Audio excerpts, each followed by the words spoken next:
Assalamualaikum and hi everyone. Again, in this example, we're going to solve for a system transfer function using block diagram simplification method. So the first step is to analyze this block diagram. Here we can see there are three feedback loops in this block diagram. However, the three feedback loops cannot be simplified due to the peak off point or the summation point. So therefore here we need to move either summation point or peak off point. The option that we have is to move this peak off point toward the output or to move this summation point toward the input. So you can choose either to move the summation point or to move the peak off point. So in this example, again, I choose to move the peak off point toward the output. So after simplification, the block diagram will become like this. Here we can see the transfer function here is H2 multiplied with 1 over G4 because we move the peak off point over G4 toward the output. So we need to multiply with 1 over G4. So now we can see that these feedback loops can be simplified. Please take note that the sign here is positive and positive.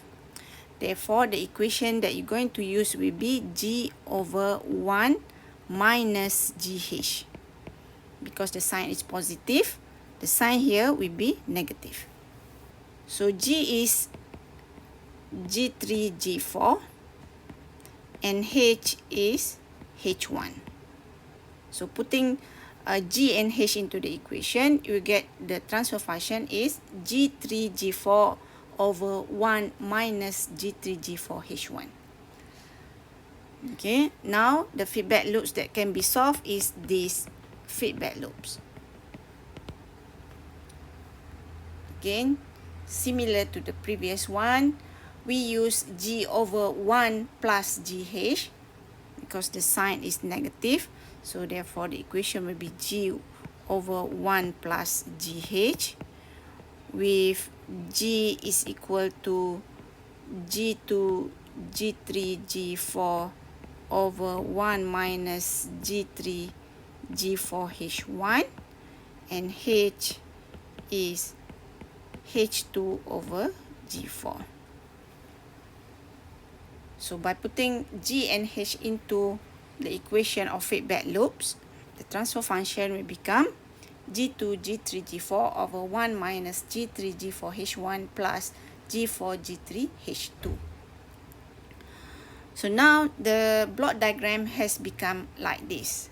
We now can simplify the last feedback loop using the same equation, G over 1 plus GH.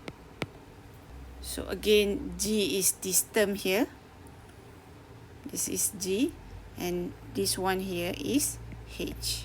So putting into the equation, you should get the final transfer function to be G1, G2, G3, G4 over 1 minus G3, G4, H1 plus G2, G3, H2 plus G1, G2, G3, G4, H3. So this is the final transfer function.